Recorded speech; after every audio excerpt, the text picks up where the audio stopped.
আমি আর নিয়ে যাবো না, আজকে আমরা তুমি বুঝবে দুর্যোধন বাবুর কাছে এসেছি। যারা আমাদের যারা মেম্বাররা বলছিলেন দুর্যোধন বাবু কেমন আছেন, আমরা তাদের জন্য বিশেষ করে, এবং দুর্যোধন বাবুর পায়ের ড্রেসিংটা মাঝখানে ভালো হচ্ছিল না, এখন ড্রেসিংটা ভালো হচ্ছে, যাতে আরও তাড়াতাড়ি সুস্থ হয়ে যায় তার চেষ্টা করছি। এবং যেহেতু উনি এখন প্রতিবন্ধী টাইপের হয়ে গেছেন, তাই আমাদের ইচ্ছে ডানার তরফ থেকে, আমাদের তো ক্ষমতা অতটা নেই যতটা আমাদের ক্ষমতা, ওনার রেশনের ব্যবস্থাটা একটু করে গেলাম। ওই দেখতে পাচ্ছেন আমরা ওনার রেশনের ব্যবস্থা করলাম যাতে ওনার 1 মাস চলে যায়। আর এই তো আমাদের দুর্যোধন বাবু। ঠিক আছে, ড্রেসিং ভালো হয়েছে তো কাকা?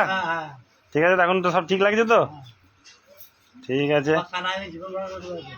জীবন বার করতে হবে, ওখানে রক্তটা বার করতে হবে, মরা চামড়া ফেলতে হবে, মরা চামড়া ফেলতে হবে, মরা চামড়া ফেলতে হবে, নালে ভালো হবে না। হ্যাঁ, লাল হতে হবে, যত লাল হবে তত ভালো হচ্ছে।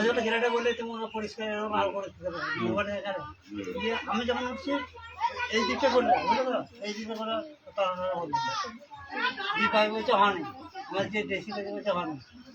ড্রেসিং তো হয়নি, প্রথম ওই হাতে গ্লাভস ছাড়া করেছে, সেই জন্যই তো বিসি গিয়েছিল, বিসি গেলে আবার ক্ষতি।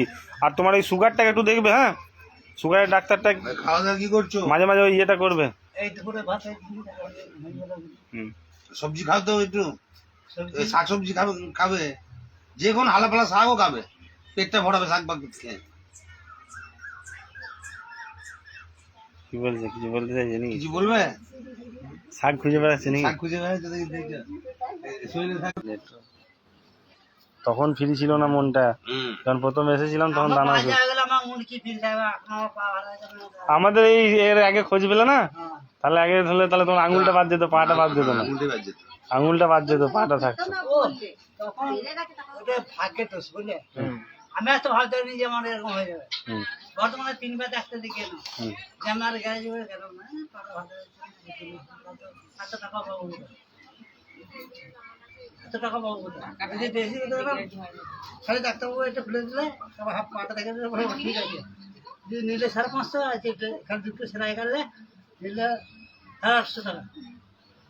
আবার যখন গেলাম এখানে এটা বলবে 3000 টাকা খরচা গেল, তাহলে ওই চেম্বার আছে বড় লোকদের, আমাদের নয়। তাহলে কাটটা হয়েছি, কাটটা হলো, তার টাকা পয়সা নেই কাছে, যে আসে পয়সা বেলা দিতে পারে, 2টো ছেলে চলে এসে নিয়ে পয়সা বেলা দিতে পারে, কত লাগবে, একজন 2500 টাকা নিয়ে গেল, কলকাতা যাবে, গিয়েও দেখে দেখে 200 টাকা, তাহলে ওই টাকাটা যদি পেতাম 1500 টাকা, ওই টাকাটা চলে যেত। ঠিক আছে, আমরা এরকম করে আসবো।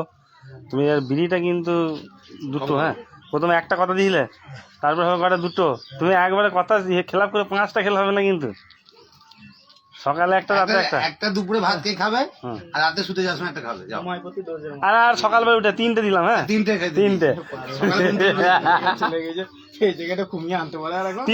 হ্যাঁ, সকালে একটা, দুপুরে একটা, প্রথম কটা খেতে 2 তারা খেত।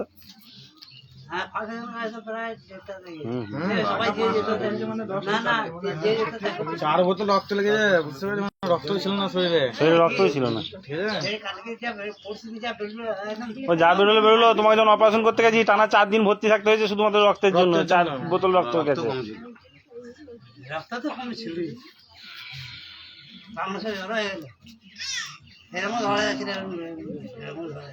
এখন ভালো লাগছে তো?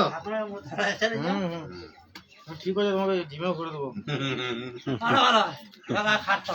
ঠিক আছে, জেলে বলেন, হ্যাঁ জেলে ভাবছে, খাটতে হবে না, জেলে ও আছে জেলে। ঠিক আছে, আপনারা সব দেখতে পাচ্ছেন দুর্যোধন বাবুকে, আপনার পাশে থাকবেন দুর্যোধন বাবুর। যদি আপনাদের কারো দুর্যোধন বাবুর বাড়িতে আসতে হয়, আসবেন। আমাদের এই দুর্যোধন বাবু খুব মজার লোক, এসে 2-4টে গল্প করে যাবেন দুর্যোধন বাবুর সাথে, ভালো লাগবে দুর্যোধন বাবু। আপনাদেরও বাইরঘন্না গ্রাম, আমাদের সাথে যোগাযোগ করবেন, আমরা চেষ্টা করলাম আমাদের সাধ্যমতো করার, পাশে আছি, আপনারাও একটু পাশে থাকবেন। বাইরঘন্না, আকুড়ে পাড়া, থানা অন্তর্গত। ঠিক আছে, সবাই ভালো থাকবেন। খাওয়া দাওয়া করবেন। হ্যাঁ, সব দিয়ে গেলাম। ঠিক। দেখছি।